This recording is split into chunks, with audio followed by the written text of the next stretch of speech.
Shrimad Bhagavatam canto 1 chapter number 4 और श्लोक number 30। आज हम चैप्टर 4 भी कंप्लीट कर देंगे।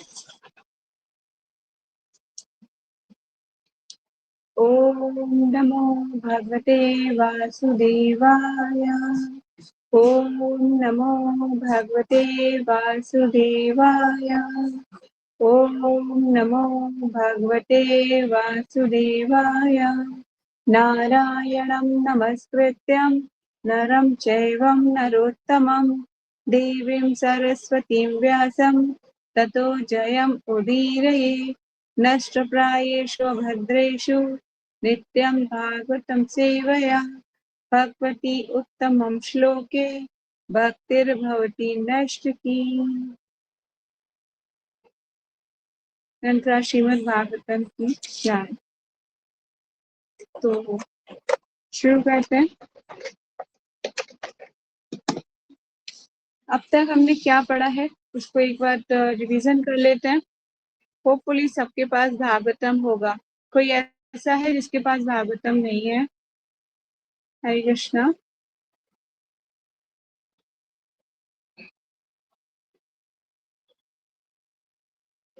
हरे कृष्णा। प्रीति माता ji, do you have Bhagavatam first canto?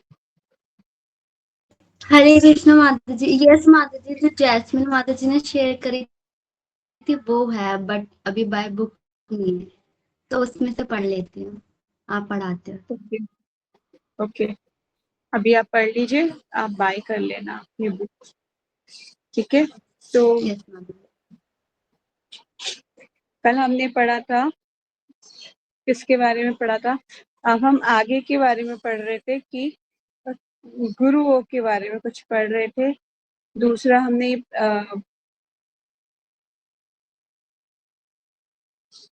कुछ क्वेश्चन जो है शनक आदि ऋषियों ने किए थे, अब उसके आंसर सूत गोस्वामी देना शुरू कर रहे थे। अभी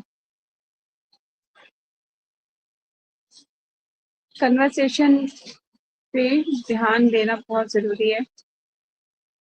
मेरे ख्याल से अभी ये सूत गोस्वामी आंसर करना शुरू कर दिया। सूत गोस्वामी आंसर कर रहे हैं।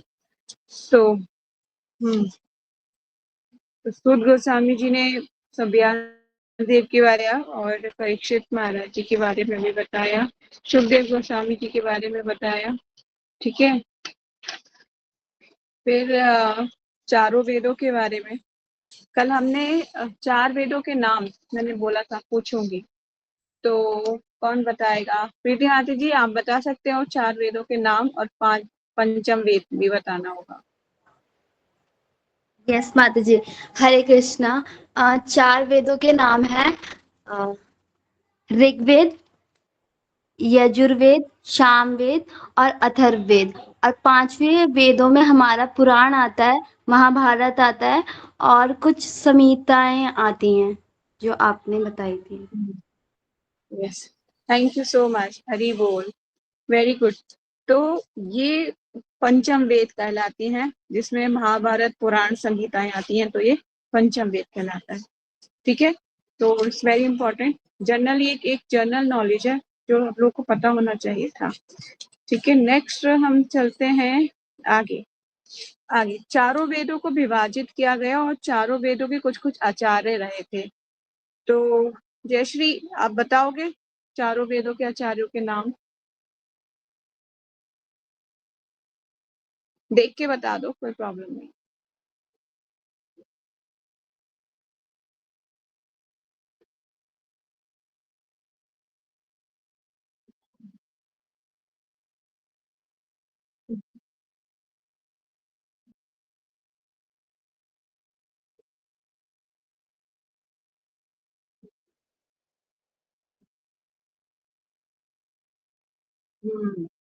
गुड।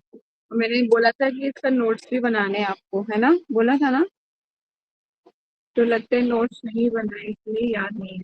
तो ये इसको आपको याद जब आप लिख लोगे तो आपको याद हो जाएगा, ठीक है? कोई बात नहीं, कोई बात नहीं। आगे हमने जो है कुछ शिष्य परंपरा के बारे में जिक्र किया गया था। तो बता रहे थे इसमें कि इस प्रकार अज्ञानी जन समूह पर अत्यंत कृपालु ऋषि व्यासदेव ने वेदों का संकलन किया, जिससे कम ज्ञानी पुरुष भी उनको आत्मसात कर सके। ठीक है, पर उन्होंने क्या किया कि इतना सब कुछ करने के बाद भी ना उनका मन जो है संतुष्ट नहीं था अपने इस कार्य से। सारे महाभारत, सारी संगीताएं, सारे पुराण लिखने के बाद भी मन मतलब क्या, संतुष्ट नहीं है ना। इस प्रकार मन में असंतुष्ट रहते हुए ऋषि ने तुरंत विचार करना प्रारंभ कर दिया, क्योंकि वे धर्म के सार के ज्ञाता और मन ही मन क्या कहा उन्होंने, मैंने कठिन व्रतों का पालन करते हुए वेदों की, गुरु की तथा यज्ञ वेदी की मिथ्याडंबर के बिना पूजा की है। मैंने अनुशासन का भी पालन किया है और महाभारत की व्याख्या के माध्यम से शिष्य परंपरा को अभिव्यक्ति दी है, जिससे शुद्ध स्त्रियां, शूद्र तथा अन्य द्विजबंधु लोग भी धर्म के मार्ग का अवलोकन कर सके। ठीक है, तो इस तरह से जो है कुछ चीजें बताई गई थी। आगे हम चलते हैं श्लोक नंबर 30 पर। श्रील गुरुदेव ग्रंथ श्रीमद् भागवतम की जय। यद्यपि बत में देहयो ही आत्मा चैवात्मना विभुः अप्रसन्न इव भति ब्रह्म वचस्य सप्तमा शब्दात् तथापि यद्यपि बत दोष में मेरा देहया शरीर में स्थित ही निश्चय ही जीव चा तथा एव ही भी आत्मना अपने से विभु पर्याप्त असंपन्न विहीन एव अभाभाति प्रतीत होता है।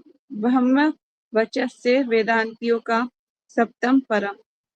वेदों के लिए जितनी बातों की आवश्यकता है, यद्यपि मैं उनसे पूर्ण रूप से सज्जित हूँ, तथापि मैं अपूर्णता का अनुभव कर रहा हूँ।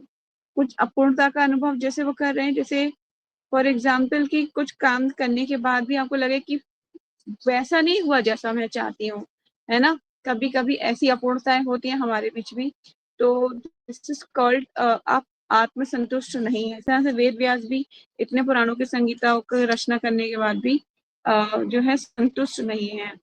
और आप देखोगे ना, इतने सारे पुराण हैं, इतने सारी संगीताएं हैं, महाभारत, बहुत कुछ है, बहुत कुछ है।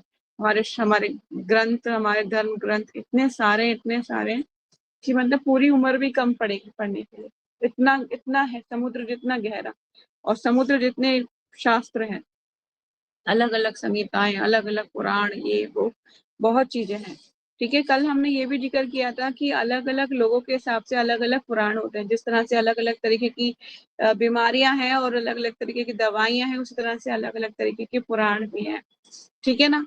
तो आगे चलते हैं तात्पर्य में। जगत गुरु श्रील प्रभुपाद जी की जय। निसंदेह श्रील व्यासदेव वैदिक उपलब्धियों से परिपूर्ण थे।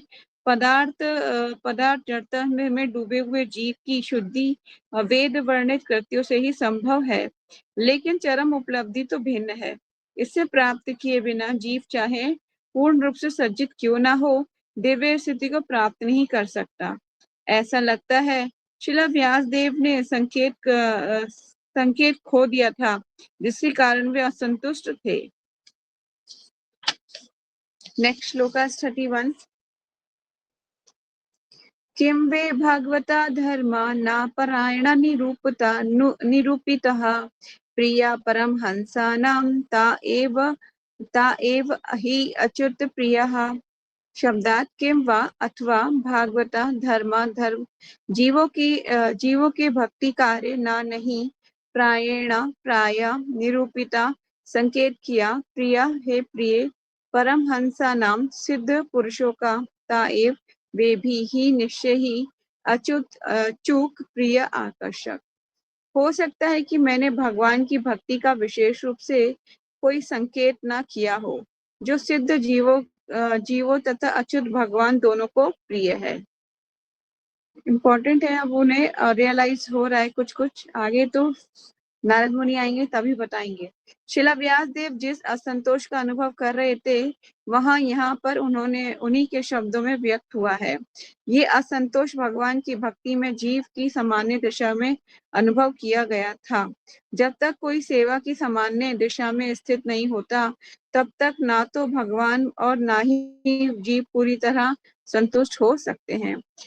उन्हें इस दोष का अनुभव तब हुआ जब उनके गुरु नारद मुनि ने उनके पास आए और इसका वर्णन इस प्रकार हुआ। ठीक है, ये कब अनुभव हुआ? जब नारद मुनि उनके पास आते हैं।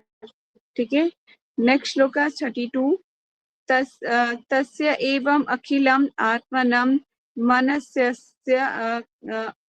खिलतः कृष्णस्य नारद अभ्यगात आशमं पाक उदाहृतम शब्दार्थ तस्य उसका एवं इस प्रकार खिलम परा अपरः आत्मनम आत्मा मनस्य मन मानस से मन के भीतर सोचते हुए खिलतः पश्चाताप करते कृष्ण द्वैपायन व्यास का नारद अभ्यागत नारद का आगमन हुआ आश्रमम कुटिया में प्राक पहले उदाहरत कहा।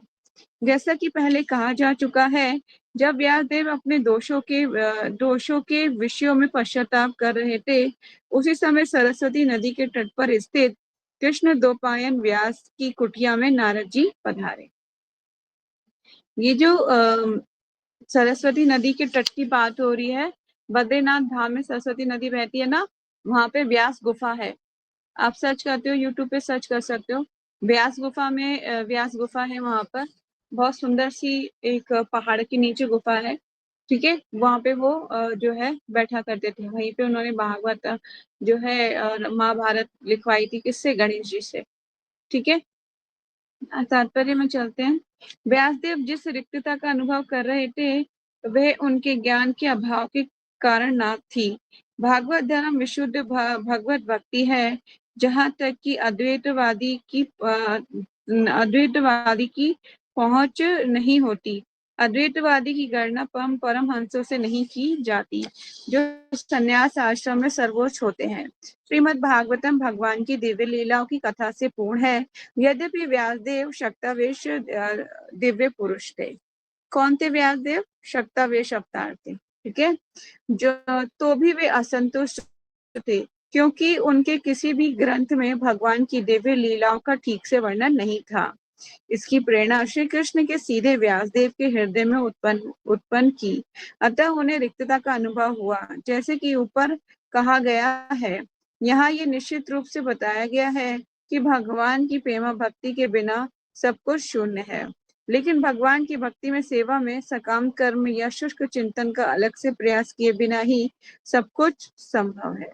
ठीक है, जब आप भगवान की सेवा करते हो डायरेक्ट, तब आपको एक रस, एक आनंद का अनुभव होता है ना।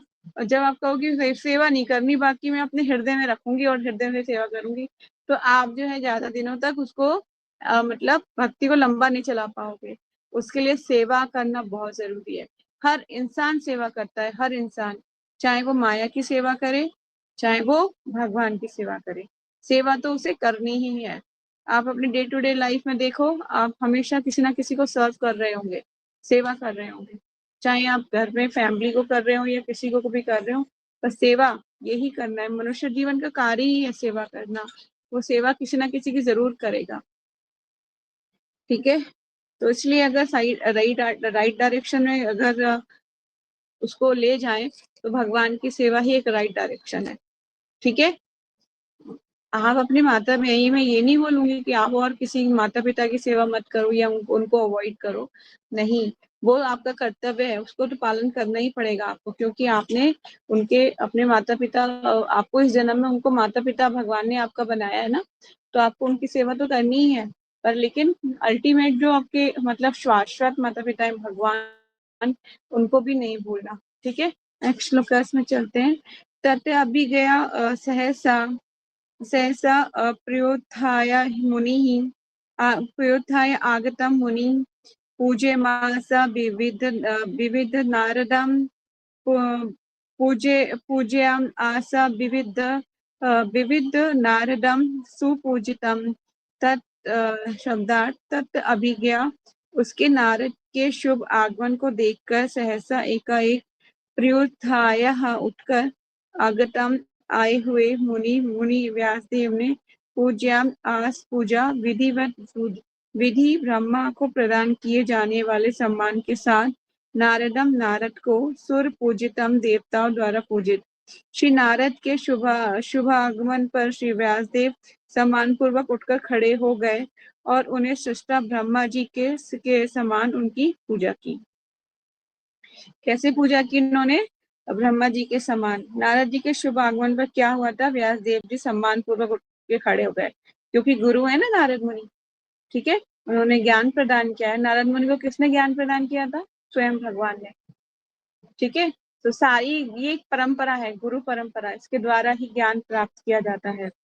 चलते हैं तात्पर्य में। विधि का अर्थ है प्रथम सृजित जीव ब्रह्मा। वे वेदों के मूल जिज्ञासु तथा आचार्य भी हैं, जिन्होंने सर्वप्रथम कृष्ण से वेदों को सीखा और सबसे पहले नारद जी को पढ़ाया। अतएव आध्यात्मिक शिष्य परंपरा में नारद जी द्वितीय आचार्य हैं। वे ब्रह्मा के प्रतिनिधि हैं, अतः उनका सम्मान समस्त विधियों नियमों के पिता ब्रह्मा के समान किया जाता है। इसी प्रकार श्रृंखला के अन्य क्रमगत शिष्यों का भी सम्मान आदि गुरु के प्रतिनिधियों के समान ही किया जाता है। इस प्रकार श्रीमद् भागवतम के प्रथम स्कंद के अंतर्गत श्री नारद का प्राकृत्य नामक चतुर्थ अध्याय का भक्ति वेदांत तात्पर्य पूर्ण हुआ। ठीक है, तो अभी ये कहाँ से आया? ब्रह्मा जी से भगवान ने ब्रह्मा जी को प्रदान किया ज्ञान, ब्रह्मा जी ने नारद मुनि को, नारद मुनि ने व्यास देव को। ठीक है, इस तरह से शिष्य परंपरा चली आएगी नीचे। अभी आगे जाके प्रभुपाद जी प्रपोर्ट में और लंबी शिष्य परंपरा के बारे में भी बताएंगे। हरे कृष्णा। आप अगर चाहो तो इसको नोट कर सकते हो, क्योंकि ये बेसिक्स है। ठीक है, अभी बहुत लंबी परंपरा के बारे में आगे भी जिक्र आएगा। तो चैप्टर नंबर 5, इस फर्स्ट कैंटो में 19 चैप्टर्स हैं। ठीक है, तो अभी हम 5 पे पहुंच गए हैं।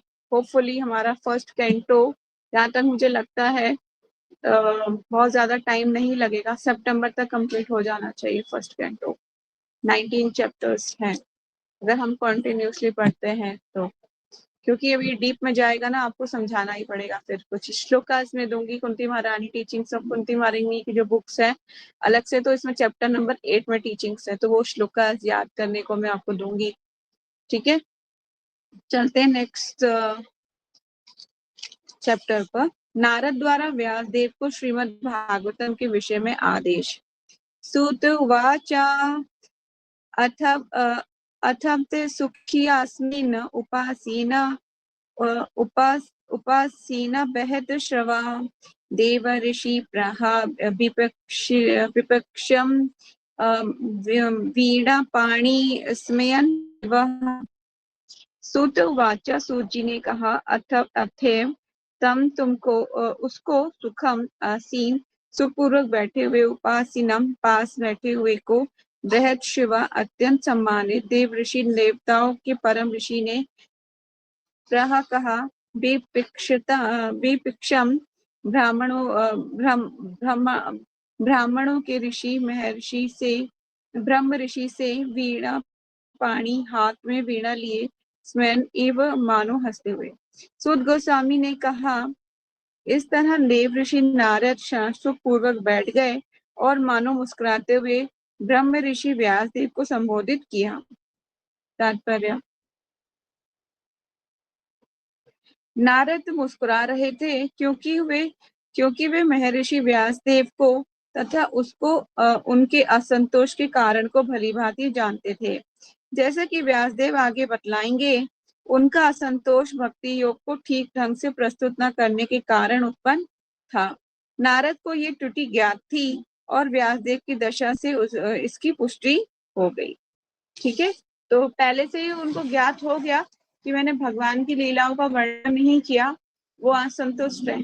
पर लेकिन फिर भी पुष्टि शिष्य का काम होता है कि वो अपनी रिपोर्ट कार्ड को गुरु से चेक कराए कि जो मैं जो कार्य कर रहा हूँ, मतलब जो आप डे टू डे लाइफ में अपनी हियरिंग, रीडिंग, चैंटिंग, जितना भी आप कर रहे हो भक्ति से रिलेटेड कार्य, आप ठीक कर रहे हो कि नहीं कर रहे हो, इसलिए रिपोर्ट कार्ड भेजना जरूरी होता है।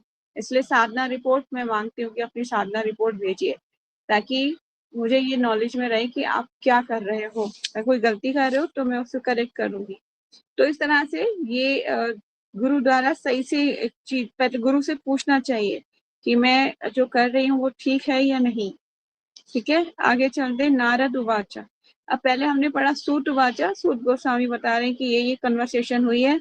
अब नारद जी बोल रहे हैं, किसको बोलेंगे? व्यास देव जी से बात करेंगे। ठीक है, कन्वर्सेशन पे ध्यान दीजिएगा। पार्श महाभागा भवतः कश्चिदात्मनः परिशन्तष्यति शरीरा आत्मा मनसा एव वा।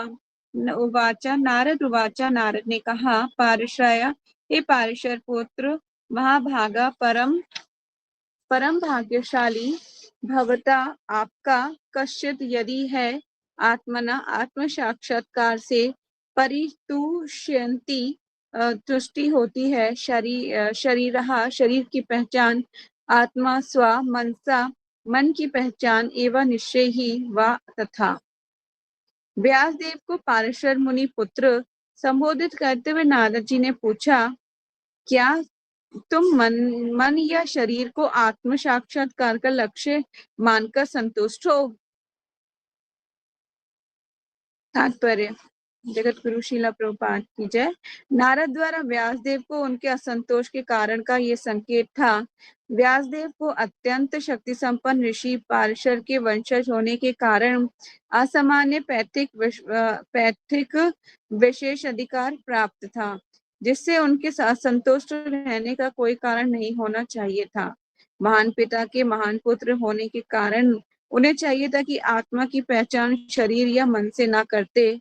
अल्प बुद्धि वाले सामान्य जन शरीर को या मन को आत्मा के रूप में स्वीकार कर सकते हैं, लेकिन व्यासदेव को ऐसा नहीं करना चाहिए था। स्वभावतः कोई तब तक प्रसन्न नहीं रह सकता जब तक सचमुच वे आत्म साक्षात्कार को प्राप्त ना हो ले, जो भौतिक शरीर तथा मन से परे है। ठीक है, नेक्स्ट श्लोक 3। जिज्ञासितं सुसंपन्न अपि ते महत् अद्भुतं कृतवान् भारत, या त्वं सर्व अर्था परिबृहितं।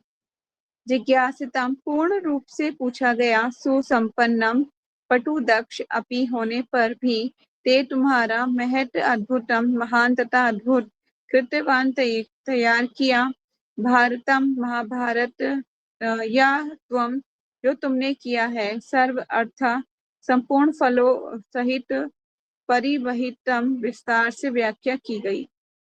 तुम्हारी जिज्ञासाएं पूर्ण हैं और तुम्हारा अध्ययन भी भली भांति पूरा हो चुका है। इसमें संदेह नहीं कि तुमने एक अद्भुत ग्रंथ महाभारत तैयार किया है, जो सभी प्रकार से वैदिक फलों पुरुषार्थों की विशद व्याख्या से युक्त है। ठीक है, नारद मुनि क्या कर रहे हैं? तारीफ कर रहे हैं। किसकी? व्यासदेव की। बोल रहे हैं तुमने जो महाभारत ग्रंथ लिखा है वो संपूर्ण है, मतलब बहुत ही कैसा है? अद्भुत ग्रंथ है। ठीक है, और वैदिक फलों पुरुषार्थ के लिए विशद व्याख्या से युक्त है, मतलब बहुत सुंदर व्याख्या है उसके अंदर।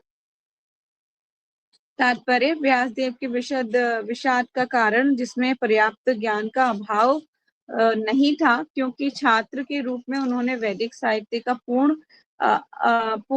अवगाहन किया था, जिसके फलस्वरूप उन्होंने महाभारत का संकलन किया, जो वेदों की पूर्ण व्याख्या से संबंधित है। श्लोक नंबर 4। जिज्ञासितम् अधीतं च ब्रह्म यक्तत् सनातनं, तथापि शोचसि आत्मनम् अकृत अर्थ इव प्रभो।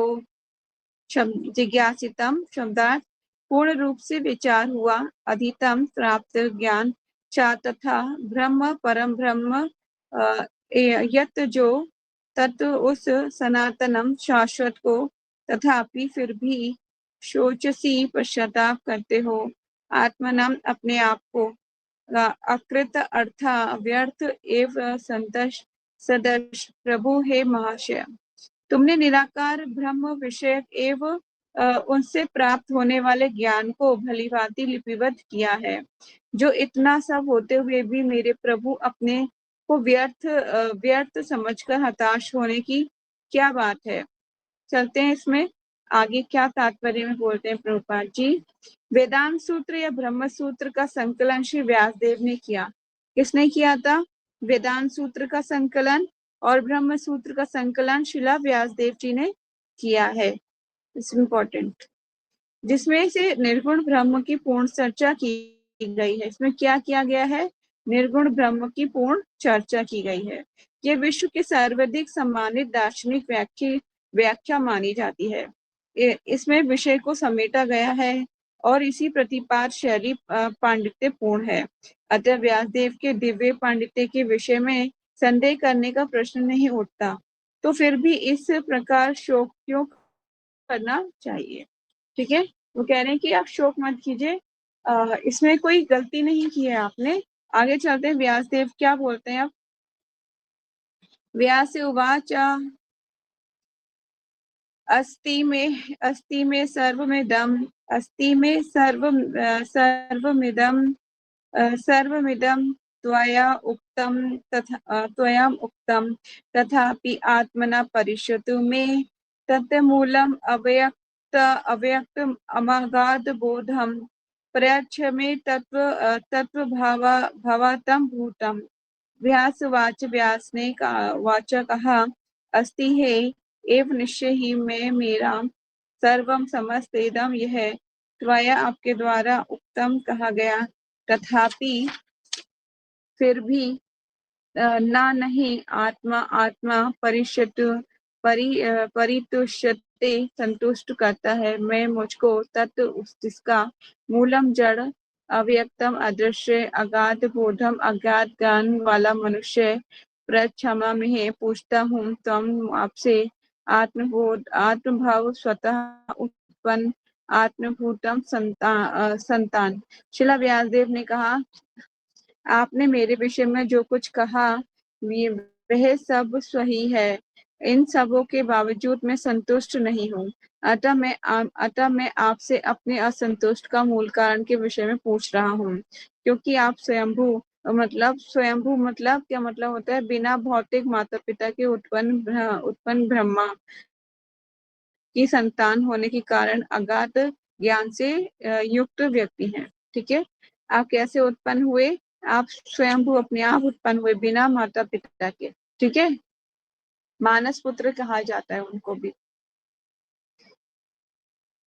भौतिक जगत में प्रत्येक व्यक्ति शरीर तथा मन की पहचान आत्मा के साथ करता है।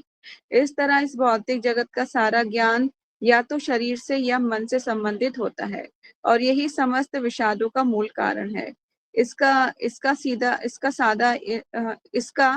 सदा ही पता नहीं चल पाता, भले ही कोई भौतिकतावादी ज्ञान का कितना ही बड़ा पंडित क्यों ना हो। अतः ऐसे विषादों के मूल कारण के निराकरण के लिए नारद जैसे पुरुष के पास पहुंचना अच्छा रहता है। नारद के पास क्यों जाया जाए, इसकी व्याख्या आगे की गई है। श्लोकास नंबर 6। अभी व्यास उवाचा ही चल रहा है। ठीक है, उस पर ध्यान दीजिएगा। सा वे भवान वेदा समस्त गुह्यम उपासितम यत् पुरुषा पुराणम परावृषः मनसा एव विश्वम सृजति अवितीय अस्ति गुणे असंगम सा एव। इस तरह वे निश्चय ही भावान आप वेद जानते हैं समस्त समग्र गुह्यम गोपनीय उपासितम पूजित यत् क्योंकि पुरुषा भगवान पुराण प्राचीनतम पुरातन परावृष भौतिक तथा आध्यात्मिक जगतों के नियंता मनसा मन से एव केवल विश्वम ब्रह्मांड को सृजता उत्पन्न करते हैं। अवंती संहार करते हैं गुणात्मक पदार्थों से असंगम निलिपित। हरे कृष्णा। हे प्रभु, जो कुछ भी गोपनीय है वह आपको ज्ञात है। क्योंकि आप भौतिक जगत के सृष्टा तथा संहारक एवं आध्यात्मिक जगत के पालक आदि भगवान की पूजा करते हैं, जो भौतिक प्रकृति के तीनों गुणों से परे हैं। ठीक है, जो वे तात्पर्य पढ़ लेते हैं, जो व्यक्ति भगवान की सेवा में 100% लगा रहता है, वे समस्त ज्ञान का प्रतीक होता है। ऐसा व्यक्ति जो भक्ति में सेवा में तो पूर्ण रहता ही है, वे भगवान के गुणों से भी पूर्ण हो जाता है। इस तरह अष्ट सिद्धियां उसके समक्ष नगण्य पड़ जाती हैं। मतलब जो भक्त होता है ना, अष्ट सिद्धियां हाथ जोड़कर उसके पास खड़ी होती हैं कि ले लो ले लो ले लो ले लो, पर भक्त को इनसे कोई सरोकार नहीं होता। ठीक है, वो स्वतः ही उसके पास होती है, उसको कोई मतलब जाके इनके लिए अलग से प्रयास करने की जरूरत नहीं होती है ना।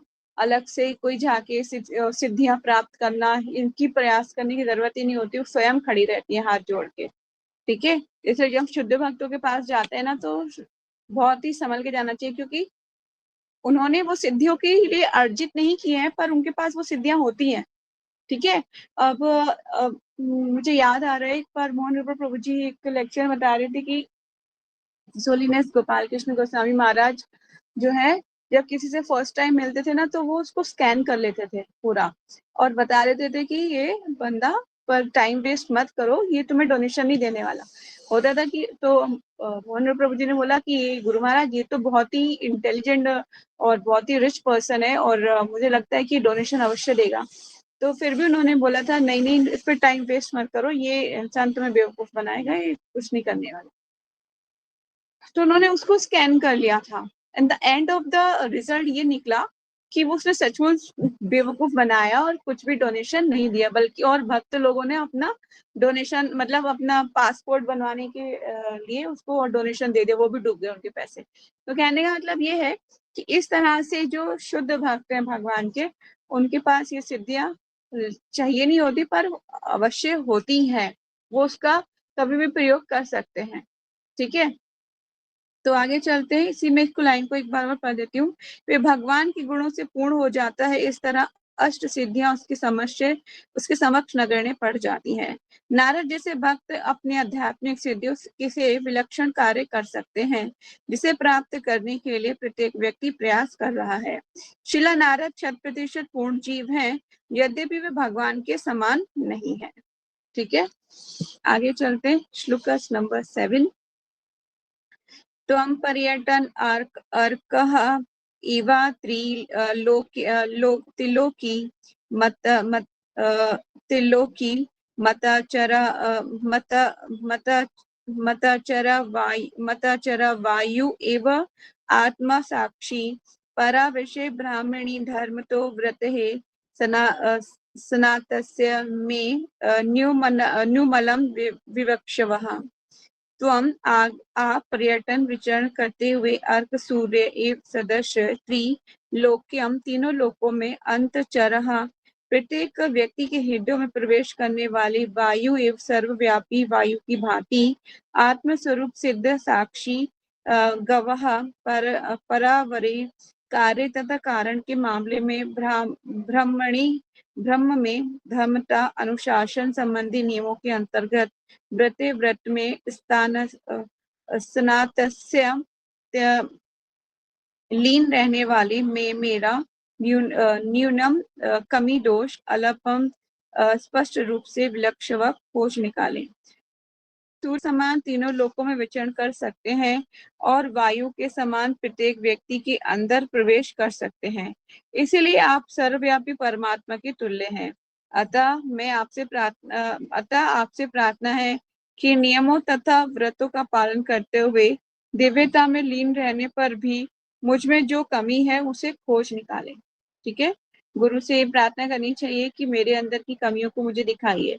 किसी भी व्यक्ति को अपनी कमियां कभी नहीं दिख सकती, किसी को भी नहीं दिख सकती। क्यों नहीं दिख सकती?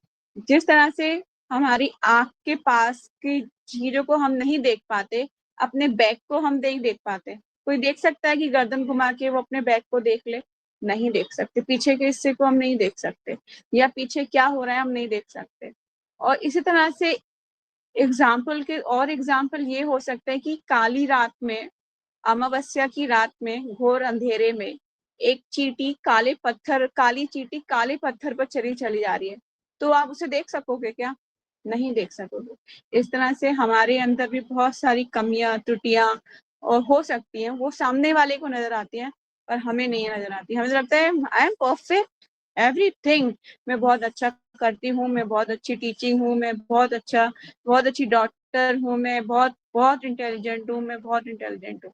पर आपकी कमियां कौन जानता है? आपके तो सबसे करीबी हैं, आपके मेंटोर जानते हैं, आपके फ्रेंड्स जानते हैं, आपका बेस्ट फ्रेंड को आपको पता होगा कि ये ना ऐसे ही काम करती है, सब कुछ पता होगा, ठीक है। पर हमें लगता है मैं बहुत अच्छी हूँ, ठीक है।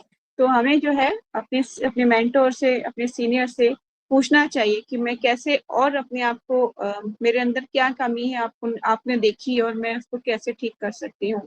इस टाइप से हमें जिज्ञासा करनी चाहिए। तो वही कर रहे हैं कौन? व्यासदेव। किससे? नारद मुनि से। तात्पर्य दिव्य अनुभूति, पुण्य कर्म, देव पूजा, दान, दया, अहिंसा तथा कड़े अनुशासिक नियमों के साथ शास्त्रों का अध्ययन, ये सदैव मनुष्य के सहायक बनते हैं, ठीक है। तो कड़े अनुशासिक नियम जो होते हैं ये सब हमें हमारी प्योरिफिकेशन के लिए ही होते हैं। जिस तरह से अभी आपने अपकमिंग निर्जला एकादशी आने वाली है ना? तो क्या सबको भगवान की कृपा या मर्सी नहीं चाहिए? आप लोग भगवान के धाम नहीं जाना चाहते? सब जाना चाहते हैं ना? तो इसके लिए हमें कड़ा नियम पालन करना पड़ेगा ना। मैं आपको पूरे दिन निर्जल फास्टिंग करना है, निर्जल फास्टिंग करना है तो ज्यादा कृपा मिलेगी भगवान की, इस तरह भगवान खुश होंगे। तो मतलब कहने का मतलब ये कि लेकिन भगवान ये भी नहीं कहते कि अगर आपको फिजिकल नहीं अलाउड कर रहा तो और उसके बाद भी आप करो तो आप तो मर जाओगे, आप तो पता नहीं पूरा निर्जला नहीं हो पाएगा, ठीक है। तो इसीलिए आपकी बॉडी अलाउड करेगी तो आप जो है फास्टिंग को पूरा कीजिए। 24 एकादशी, साल की 24 एकादशी को रखने का फल एक एकादशी से प्राप्त हो जाता है। और ये माधव तिथि है ना? भगवान बहुत खुश होते हैं, भगवान देखते हैं कि इसने मेरे लिए तपस्या कर रहा है, क्योंकि मनुष्य जीवन का लक्ष्य क्या है? तपस्या। भगवत गीता में भगवान बोलते हैं दान, तपस्या, ये 3 चीजों को कभी परित्याग नहीं करना चाहिए किसी भी हालत में, ठीक है। नेक्स्ट श्लोक नारद उवाच। नारद मुनि कुछ उवाच कह रहे हैं, अभी थोड़ा टाइम है हमारे पास, पढ़ लेते हैं। श्री नारद उवाच भवतानुदी प्रियं यशो भगवतो मलम येन वासो न तुष्य मन्ये तत्दर्शनम अखिलम। नारद उवाचा, नारद ने कहा भवता तुम्हारे द्वारा अनुदातित प्रिय प्रशंसित यशा महिमा भगवता भगवान की अला अमलम निष्कलंक निर्मल ये न जिससे एव निश्चय ही असो वे भगवान ना नहीं तो शेयर प्रसन्न होता है, मन में सोचता हूँ तत् उस दर्शन को अखिलम निरंजन। श्री नारद ने कहा वास्तव में तुमने भगवान की अलौकिक तथा निर्मल महिमा का प्रसार नहीं किया। अब वो बता रहे हैं जो गलती अब हुई थी, किससे? व्यासदेव से। कौन बता रहा है? नारद मुनि बता रहे हैं कि नारद ने कहा तुमने वास्तव में तुमने भगवान की अलौकिक तथा निर्मल महिमा का प्रसार नहीं किया। जो दर्शन शास्त्र परमेश्वर की दिव्य इंद्रियों को तुष्ट नहीं कर पाता वे व्यर्थ समझा जाता है। मतलब वो बोल रहे हैं कि तुमने क्या किया? भगवान की अलौकिक महिमा का, निर्मल महिमा का प्रसार नहीं किया है, उसके बारे में नहीं लिखा है तुमने। और जो शास्त्र परमेश्वर की दिव्य इंद्रियों को तुष्ट नहीं कर पाता, मतलब जो भगवान के बारे में वर्णन नहीं होता जिस शास्त्र में, वो कैसा व्यर्थ माना जाता है, उसको व्यर्थ कह रहे हैं, उसको व्यर्थ है वो शास्त्र जिसमें भगवान की महिमाओं का वर्णन ही नहीं है, ठीक है। तात्पर्य में पढ़ते हैं प्रभुपाद जी क्या कहना चाह रहे हैं। परमात्मा के साथ शिला प्रभुपाद की जय। परमात्मा के साथ व्यक्तिगत जीव का वैधानिक संबंध उस शाश्वत स्वामी के नित्य दास होने का है।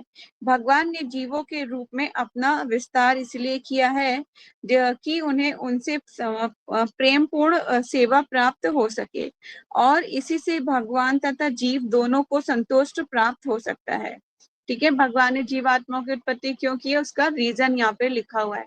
बहुत से लोग पूछते हैं कि भगवान को जरूरत क्या थी जीवात्माओं को उत्पन्न करने की, है ना। यहाँ पे हम आके मूर्खों के जैसे काम कर रहे हैं, मूर्खों के जैसे घूम रहे हैं इधर से उधर। भगवान ने ऐसा क्यों किया? तो उसका रीजन यहाँ पर है। क्या कह रहे हैं ये? परमात्मा तथा परमात्मा के साथ व्यक्तिगत जीव का वैधानिक संबंध उस शाश्वत स्वामी के नित्य दास होने का है। भगवान ने जीवों के रूप में अपना विस्तार इसलिए किया कि उन्हें उनसे प्रेमपूर्ण सेवा प्राप्त हो सके और इससे भगवान तथा जीव दोनों को संतोष प्राप्त हो सकता है। वेद व्यास जैसे विद्वान ने वैदिक साहित्य में अनेक विस्तार किए जिनका अंत वेदांत दर्शन में होता है, किंतु इनमें से किसी में भी भगवान की महिमा का प्रत्यक्ष गान नहीं हुआ था। शुष्क चिंतन ब्रह्म जैसे दिव्य विषय से संबंधित होकर भी भगवान की महिमा के प्रत्यक्ष गुण गान के बिना तनिक भी आकर्षक नहीं होता। दिव्य अनुभूति के लिए भगवान अंतिम शब्द है। निराकार ब्रह्म या अंतर्यामी परमात्मा के रूप में भगवान की अनुभूति उतना दिव्य आनंद प्रदान करने वाली नहीं होती जितनी कि उनकी महिमा की साक्षात अनुभूति होती है। वेदांत दर्शन के संकलनकर्ता स्वयं व्यासदेव हैं, किंतु इसके रचयिता होते हुए भी वे विचलित हैं। अतः उस वेदांत के पाठक तथा श्वेता उनसे कौन सा दिव्य आनंद प्राप्त कर सकेंगे? इसका प्रत्यक्ष व्याख्या व्यासदेव ने की ही नहीं। यहाँ पर आवश्यकता प्रतीत हुई कि रचनाकार वेदांत सूत्र की व्याख्या श्रीमद् भागवतम के रूप में करें। ठीक है, आगे चलते हैं। श्लोकास नंबर 9। यथा धर्मादया च अर्था मुनिवर्य अनुकीर्तिदा न तस्य वासुदेवस्य महिमा हनुया अनुवर्णितम तस्य तथा जिस प्रकार धर्म आचरण के 4 नियम 4 तथा अर्थ प्रयोजन मुनि में श्रेष्ठ तुम्हारे द्वारा अनुकीर्तिदा बारंबार वर्णित न नहीं, तथा उसी प्रकार वासुदेव से भगवान श्री कृष्ण का महिमा यश ही निश्चय ही अनुवर्णिता इस प्रकार से निरंतर वर्णित।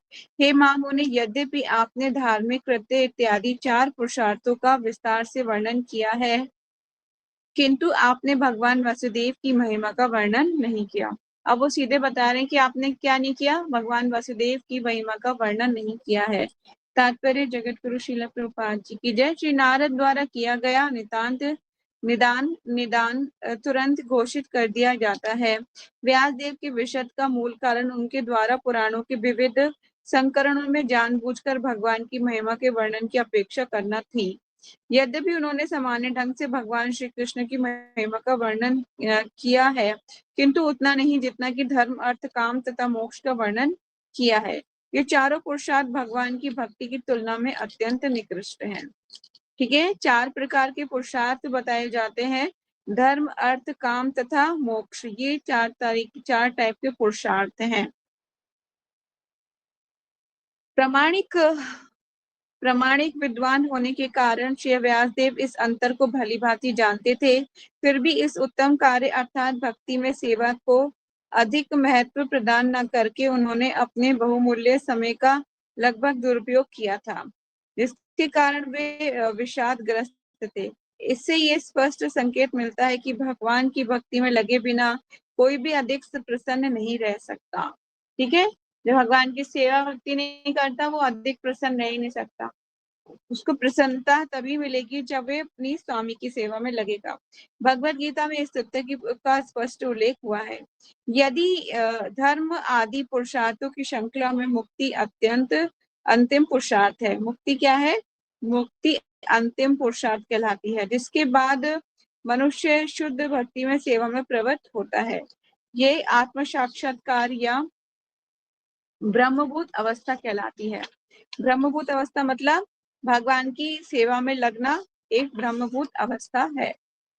ठीक है, नेक्स्ट, इस ब्रह्मभूत अवस्था को प्राप्त करने के बाद मनुष्य संतुष्ट हो जाता है, किंतु ये दिव्य तुष्टि आनंद की शुरुआत है। मनुष्य को इस सापेक्ष संसार में निरपेक्षता तथा समता प्राप्त करके प्रगति करनी चाहिए। इस समदर्शी अवस्था को पार करके वे भगवान की दिव्य प्रेमा भक्ति में स्थिर हो जाता है। भगवत गीता में भगवान का यही उपदेश है। निष्कर्ष यह है कि ब्रह्मभूत अवस्था बनाए रखने तथा दिव्य अनुभूति की मात्रा को बढ़ाने के लिए नारद ने व्यास देव को प्रोत्साहित किया कि वे भक्ति मार्ग का उत्सुकता पूर्वक बारंबार वर्णन करें। इससे उनका सारा विषाद मिट जाएगा। ठीक है, नारद मुनि ने बोला क्या कीजिए आप भक्ति का उत्सुकता पूर्वक बारंबार वर्णन करें, इससे जो उनका दुख है, विषाद है, वो तुरंत ही मिट जाएगा। तो आज हम इतना ही पढ़ेंगे। Any question related to this shlokas you can ask.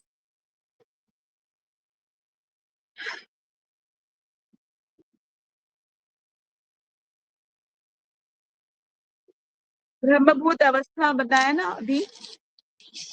ब्रह्मभूत अवस्था होती है मनुष्य का शुद्ध भक्ति में प्रवृत्त होना, एक ब्रह्मभूत अवस्था है। उसके बाद भगवान से ये आत्म साक्षात्कार का की क्या था, या ये इसको आत्म साक्षात्कार बोलते हैं या इसको ब्रह्मभूत अवस्था बोलते हैं। मतलब भगवान की भक्ति में सेवा में लगना, उनको जानना, है ना, एक ब्रह्मभूत अवस्था है।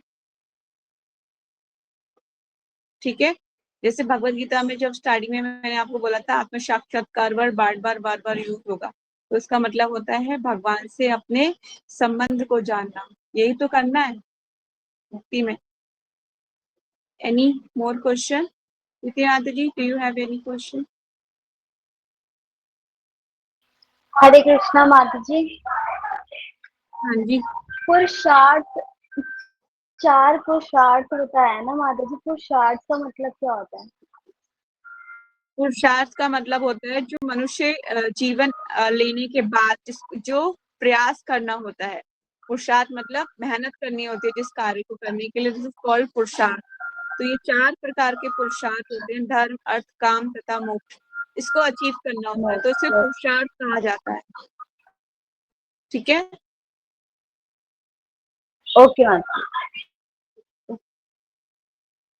Any more question? जयश्री, शीशा? No questions. Okay, Jayashree, any more question? नहीं, ओके। तो हमने आज ही कंप्लीट किया। कल नारद मुनि बताएंगे अपने बारे में कि मैं कौन था दासी पुत्र था और कैसे कैसे वो जो है शुद्ध भक्तों के संपर्क में आए थे, है ना। कल का भी जो क्लास है वेरी इंपॉर्टेंट होने वाला है, बहुत अच्छा। देखते हैं कहाँ तक इसको हम पढ़ेंगे। कल तो थोड़ा और स्टोरी टाइम में आगे जाएंगे, मेरे ख्याल से आ जाएगी कि स्टोरी स्टार्ट हो सकती हो जाए। नारद मुनि की स्टोरी बहुत इंटरेस्टिंग है, आपको बीच में जाके ना बहुत दया आएगी नारद मुनि पे। लगेगा कि इतने छोटा बच्चा, 5 साल का बच्चा, जिसकी जो मतलब उनकी ना मदर की, उनकी जो दासी होती है ना, उनकी मदर, दासी पुत्र होते हैं, उनकी मदर का देहांत हो जाता है और वो फिर जंगल की तरफ चले जाते हैं। आगे क्या होता है स्टोरी में वो हम बाद में पढ़ेंगे। पूरी स्टोरी बता दूंगी तो आप लोग बोर फिर पर सुनोगे नहीं ना, फिर मजा नहीं आएगा स्टोरी। ठीक है, तो आज यही वाइंड अप करते हैं, कल मिलते हैं फिर। ग्रंथराज श्रीमद् भागवतम की जय। वांछा कल्पतरुभ्य अक्षय कृपा सिंधु वाचा पतितानां पावनेभ्यो वैष्णवेभ्यो नमो नमः। अनंत कोटि वैष्णव भक्तवृंद की जय। नामाचार्य दास ठाकुर की जय। जगत गुरु श्रील प्रभुपाद श्रील गुरुदेव की जय। निताई गौर सीतानाथ प्रेमानंदे। हरि हरि बोल। Hare Krishna. Thanks for joining. जय श्री ईशा विद्यार्थी जी। हरे कृष्णा, प्रणाम। Hare Krishna.